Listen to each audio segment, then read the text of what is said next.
どうも、ベトナム在住のうきです。今日はね、視聴者さんのスーパーカブ、このハンドル周り組み立ててね、車体に取り付けしたいと思います。これね、アクセルワイヤーも交換するんで、まずグリスじゃないや、オイルをね、注入しておきます。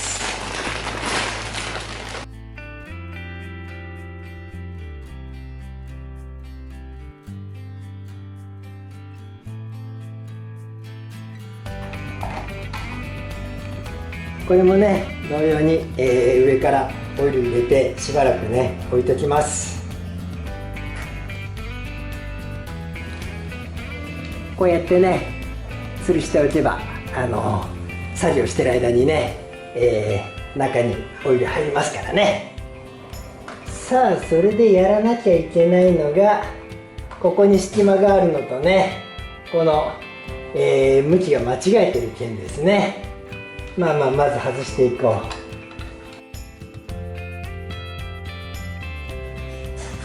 う。これは上下は決まってるやつなんで、なんだ、左右を変えればいいんだな。何かっていうとね、微妙なんだけども、こっちが高くってこっちが低いんだよね。これをこっちにつけちゃえばいいだけです。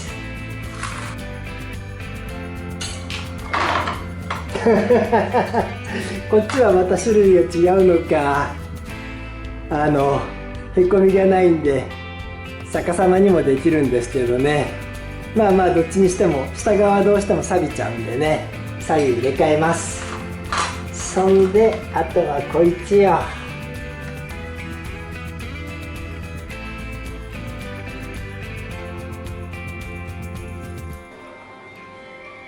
これね、何が起きてるかっていうと、ここにピンが出てるんですね。純正はこんなのないんじゃないのかな。で、持ち主さんがね、うまく合わせようと思って頑張って削ってたみたいなんですけど、ドリルじゃね、うまくいかないんで、これはリューター使っておきます。そんでこれはね、ちょっと中に錆が出ちゃってるんで、私がいつも使うね、こいつだな、ハルト。これでね、ちょっと錆び取り、錆び止めして磨いておきます。さあ、ここはね、頑張ってリューターで削っていきましょう。持ち主さんもね、ドリルで頑張ったらしいんですが、リューターならどうかなるでしょう。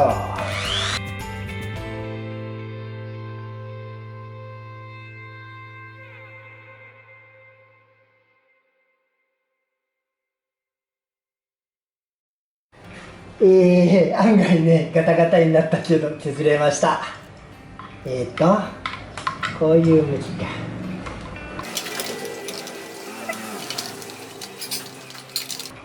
これで奥までいけるんじゃないかい。ちょっとまだ隙間空くけどね、あとは仕方ないか。これね、なんでこっちを削らないでね、ハンドルの方を削ったかっていうと、このハンドルがね、中華コピー品っていうのかな、こっち側にウインカーがあるんですよ。で、この部品もね、そんなに頑丈じゃないんで壊れやすいのとね、そもそももうベトナムでは純正部品をね、手に入れるの大変なんで、これが壊れた時にね、簡単に変えれるようにと思って、こっち側、ハンドル側を削りました。向こう側もね、動画にしないけど削っておきます。これね、削ったんで、削ったところ念のため錆び止めを塗っておきました。それで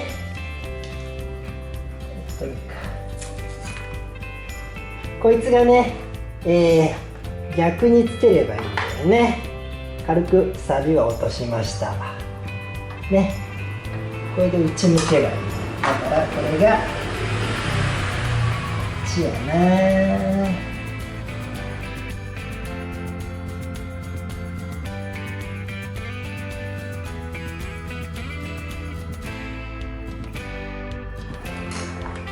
こうすればね、ちゃんとここの傾きというかまっすぐ向いてくれるはずなんですよ。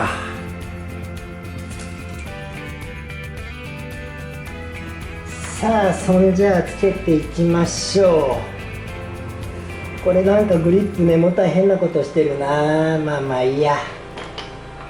リトルカブの形と同じみたいになってるんですよ。ベトナムでね、このカブのねグリップ実は手に入らないんでね、変な加工がしてありました。まあまあそれは今回はいいや。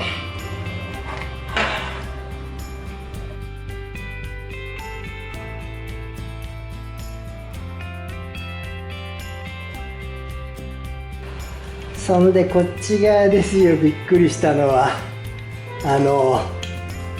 これね、この持ち主視聴者さんと初めて会った時切れてたのね、1本だけだと思ってたのに、今見るとね、もうなんか一気にブチブチってなんか腐食してんのかな。まあすごいことになってました。こいつはね交換します。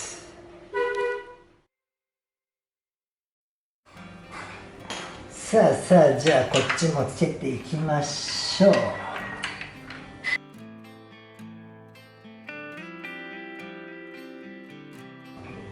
う。やった。これでくっついたんじゃないのかな。ここがちょっと微妙だけど、まあまあこんなもんでしょう。そしたらこれね、なんで今つけたかっていうと、配線をね下止めるところがあるんですよね。こいつとこれがこう通って、ブレーキのケーブルも後ろでよかったはずなんだよね。これじゃない？ここにね通す場所があります。で実はこれもともとウインカーがねこっちから通ってて外すの大変だったんですが、マニュアル見るとねウインカーは前でいいみたいですね。どちらにしてもこれねウインカーすぐ変えるかもしれないんで、外しやすいように配線通したいと思います。さあウインカーもつけていきましょう。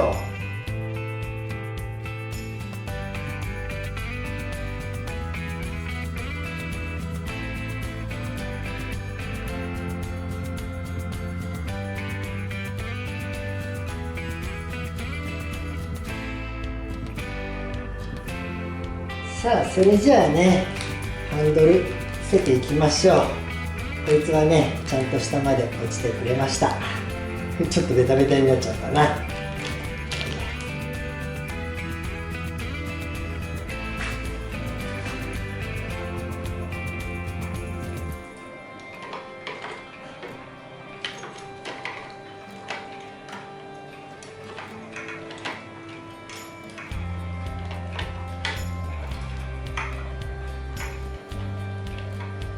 メインハーネス通して、こいつが最初につなぐのかな。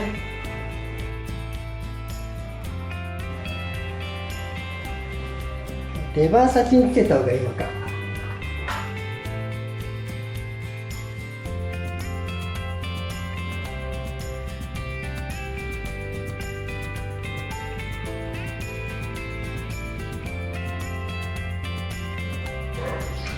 これで何も噛んでないよね。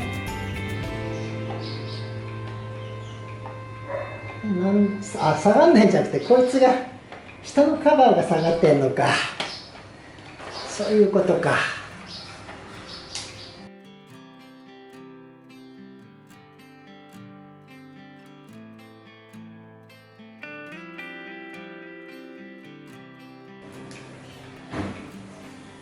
挟み込んでるものはないよね。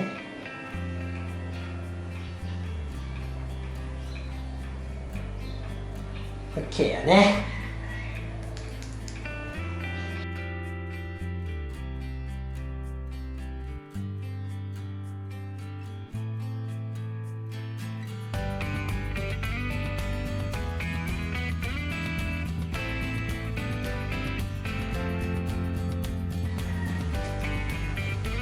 これで下を止めればいいのかな。